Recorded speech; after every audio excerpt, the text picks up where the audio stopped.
Hello, it's your old school book nerd Sam, and it's been, oh my god, what feels like years, probably has only been like 6 or 7 weeks. So quick life update, and then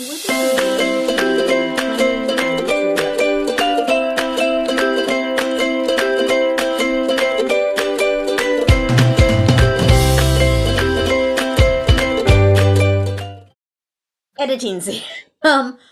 Oh boy, did I screw up this video so many ways. First of all, yes, for most of the video, my camera is flipped, vertical instead of horizontal. Realize that towards the end, so you'll see me figure that out. And I also wasn't keeping track of my cards that I drew, and I ended up choosing 2 extra sci-fi fantasies, one of which I realized was an extra while I was filming the video, so that one I'm just editing out. But I forgot that one of those should have been a nonfiction or literary fiction, and I'm now going to add a 6th book to the TBR to fit the nonfiction literary fiction card that I had, and that is going to be boom, boom, boom, Fascist Yoga, which I feel is very fitting right now. It is a book that says will provoke and appeal to readers interested in cults and the dark side of the wellness industry. The author is well known on the underground British art scene and has a passionate following. For readers of cultish and conspirituality, I love conspirituality. I listen to their podcast all the time. So this I'm really interested in. I am now teaching yoga again after a year and a half away, and this fits my 1 nonfiction a month. Back to the video, and all of this will make sense. Thanks. Yeah, so December was a great month for reading. It was a crap month for doing anything else. I think I read 6 books, which for me is a lot. It was chaotic at the store, to say the least, especially dealing with warehouses that decided shipping should take a week to get books instead of 2 to 3 days, like every other year in the 20 years we've had our business. So there was a lot of work stress in December. And January was recovery week, a recovery month for basic work stuff. But at the same time, the world became utter shit, even more than it used to be. So the mental to read was just not there. I did get 3 books done, with a 4th almost done that I just decided to DNF. It was a reread. I know how it ends, so not a big deal. But okay, so I'm gonna scoot over here a little bit. So first book I read was an audiobook of Before the Coffee Gets Cold. This was for Buzzword Challenge, for the before and after Buzzword Challenge. And I ended up giving it 3.5 stars. Now I'm thinking maybe it's a 4-star. For me, the difficulty was in the audiobook is figuring out who was who. The audiobook narrator didn't do a lot of different voices, and a lot of the names sounded the same to me. I think reading it would have been a different feel, of a different vibe. But now that I'm looking back at it, the story's kind of stuck with me, and I see, even though each one was an individual story, it was a linear progression, and they were all related. So Before the Coffee Gets Cold, which has been out for a long time, is about it's a translated book from Japan. It's about a cafe in Tokyo where if you sit at a particular seat and order a coffee, you can go backward or forward in time to that same spot. So you're not traveling outside the coffee shop, and you can't leave the chair. I'm pretty sure you can't leave the chair while you are forward or back in time, and you have to do whatever you want to do in that time before the coffee gets cold, and you have to drink the coffee before it gets cold or you're stuck.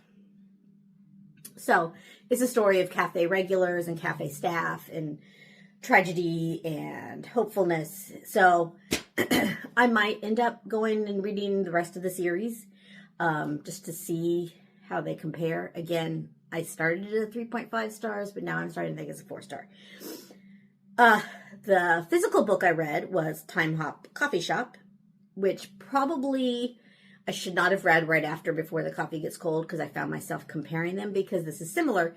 This is a magical coffee shop that a actress discovers or gets invited to. And the coffee brewmaster makes her a special blend, and she can make a wish. And so she wishes to go back to this idyllic neighborhood that she filmed her commercials in, or was the setting of the commercials that she and her husband and her daughter used to star in for 10 years.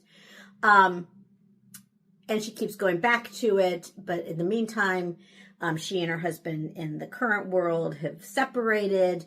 She's having trouble with her teenage daughter not talking to her. So she wants to go back to this idyllic world. Of course, you can see where it's going. She discovers it's not as idyllic as she remembered. So similar vibes to Before the Coffee Gets Cold. I gave this 4.5 stars. I absolutely love the book. It's by Phaedra Patrick, I think is the name. I have it here. You can see if I'm right or wrong. And I've read her Messy Lives of Book People. Absolutely love that book too. So I probably will end up, she will be a read to zero author for me probably. I just love, she writes women in their 40s and 50s beautifully. And I just absolutely love it. And they're cozy and they have happy endings. The third book that I finished during January is audiobook, and it's Murder at World's End.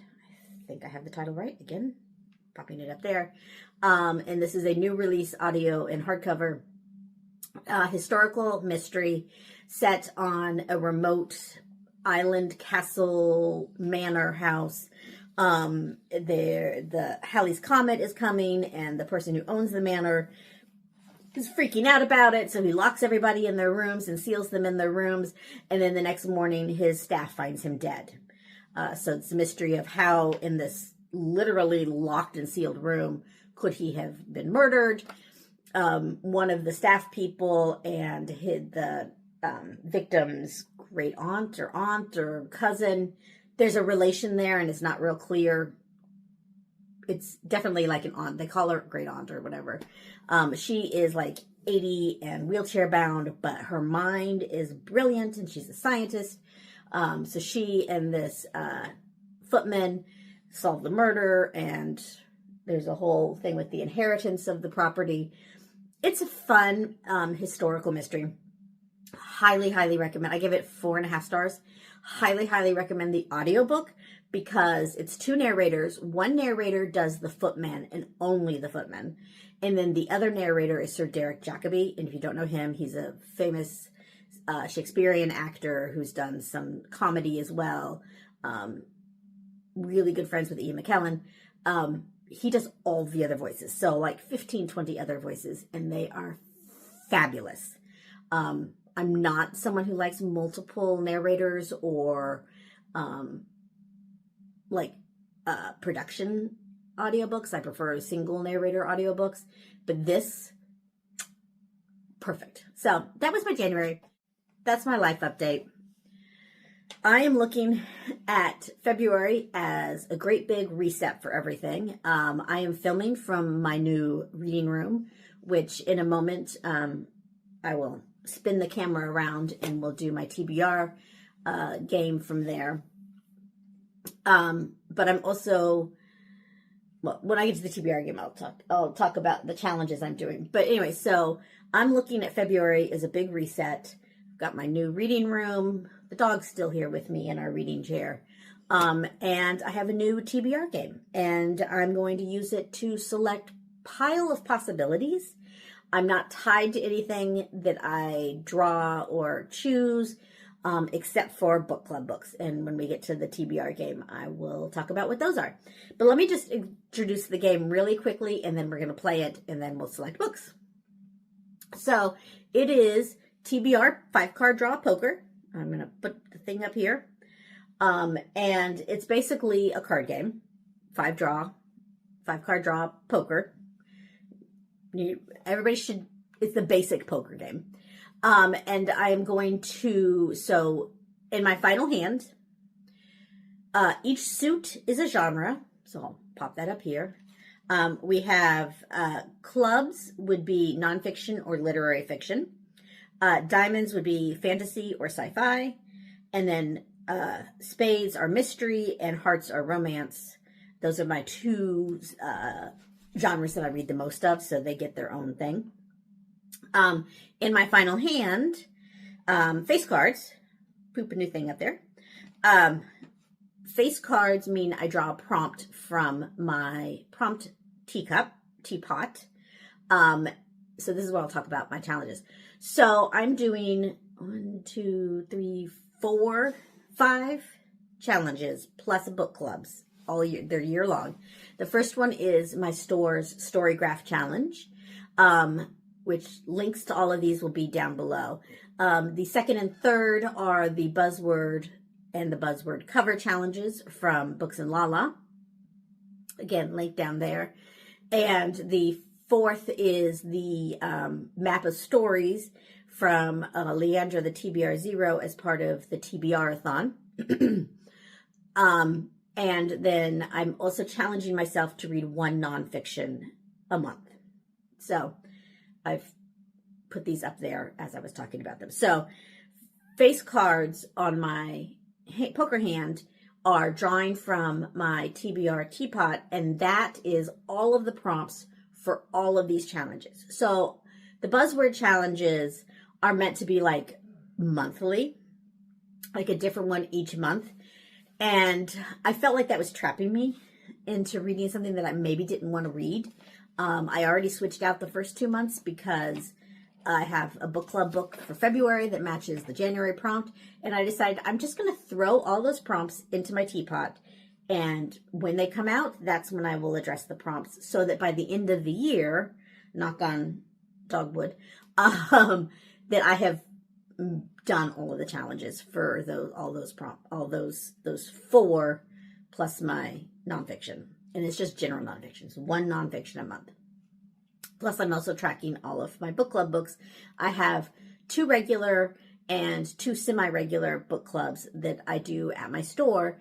The regular ones are a mystery book club that meets once a month and a short books. It's called Long Story Short. And it's books that are under 250 pages, and they are a range of genres. And then there is a Fic Pick book club, which is a new fiction release, literary fiction or historical fiction or magical realism. And I do that like every couple of months. And then we have a sci-fi fantasy book club. And then I am the staff person that is there for the sci-fi side, but I don't have to read the sci-fi books. Someone else leads the club. But there are some upcoming books that I'm interested to read. So I'm tracking my book club books and we'll try to fit them in on the poker hand. So also with the hand, there are several bonuses. So if I get 3 of a kind, straight, flush, full house, 4 of a kind, straight flush, and royal flush, all the big guys, there are different bonuses, and I'm going to put them up here just quickly. 3 of a kind, I draw 3 prompts, and then I choose. If I draw straight, I can replace any of the genres with an upcoming book club free of charge.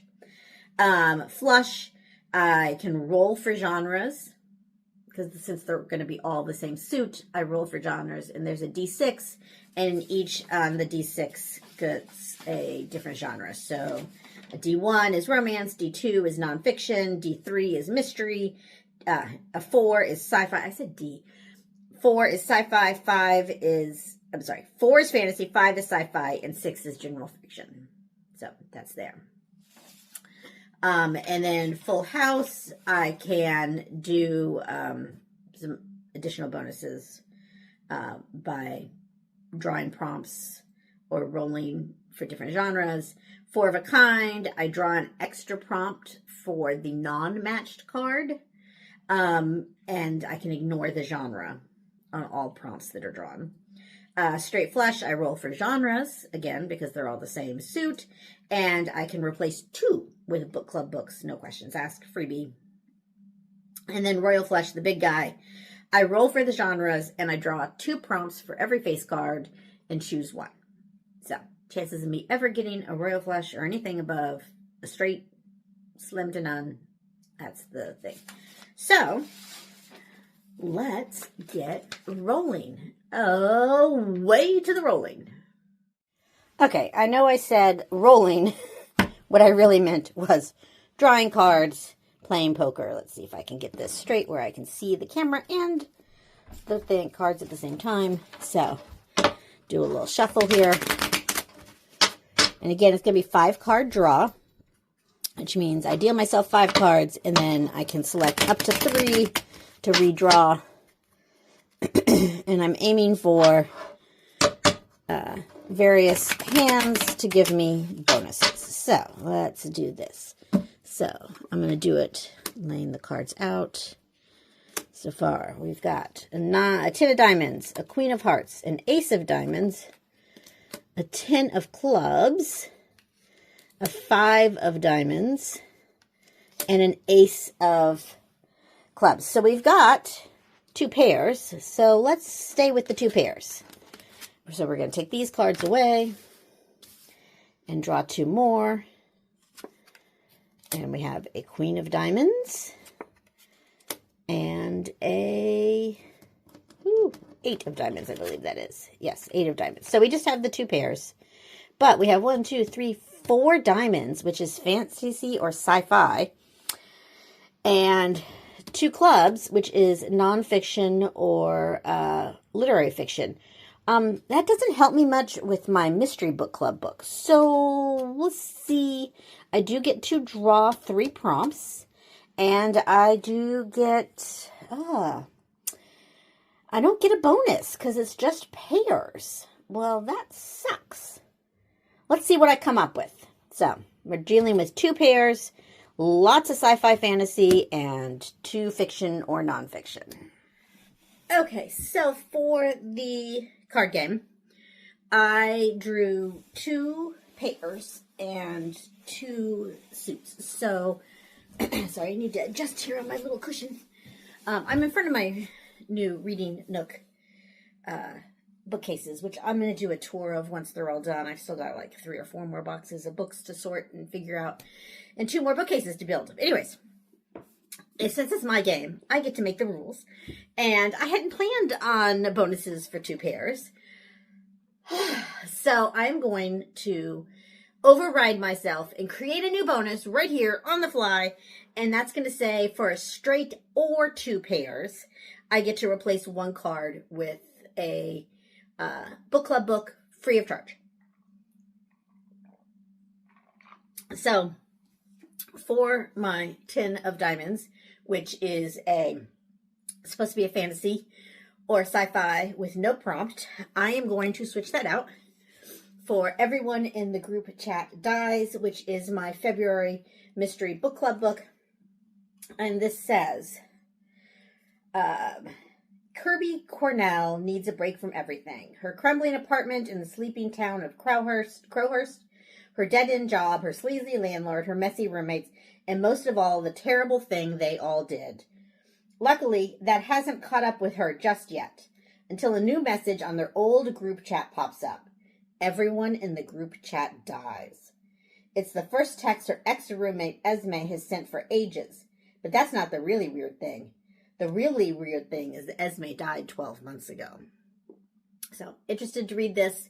It's a little different than what I usually read. I'm very much a cozy and historical mystery reader, and this feels more contemporary thriller-ish.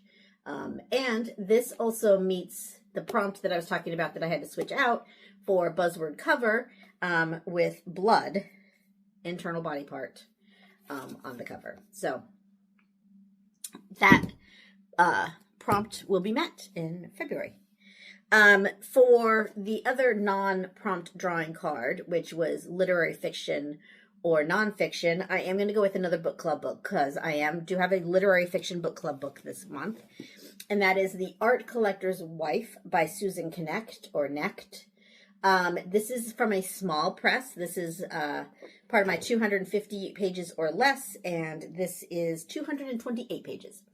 And this says, 1962, Venice, Italy, 17-year-old Isabel is shoplifting and skipping class until she discovers a fantastical secret about her Holocaust survivor grandmother, Lila.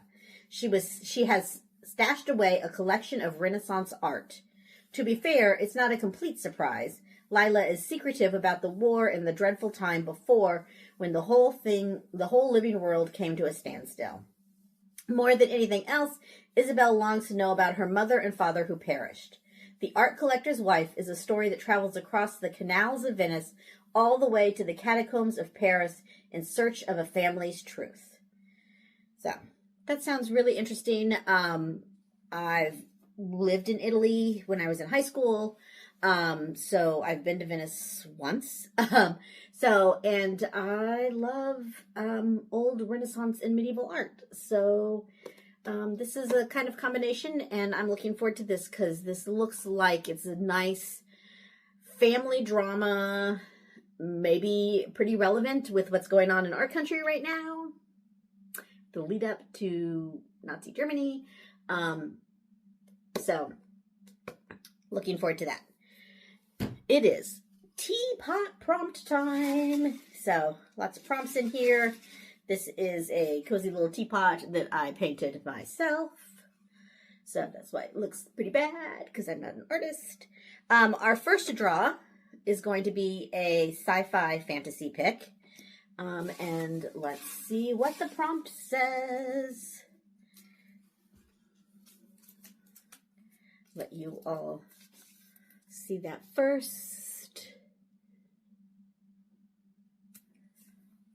And that says, choose 4, roll dice. Let's do that. So here are the 4 I've chosen. This will be number 1. Paladins. This is Cinder House by Freya Marska. Paladin's Grace by T. Kingfisher will be number 2. Nobody's Baby by Olivia Waite will be number 3. And Astral Library by Kate Quinn, which I know technically a lot of people would say is not sci-fi fantasy. I'm counting it. Just because, again, I don't have a lot of sci-fi fantasy on my list. And so, let's see. I rolled a 4, which is Astral Library by Kate Quinn. Let's sit back down and take a look at it. I am so sorry. You can tell it's been a while since I filmed a video because I had everybody flipped around. And I realized when I went to go film the roll 4 prompt that I had done that because I'm so used to filming reels for the store that I forgot about the YouTube. I'm just going to go with it, so I'm not refilming everything, and I do apologize. Taking this moment right here, smack dab in the middle. So, because I filmed the roll 4 after I had drawn all the other books. So, for part of your video, it'll be right.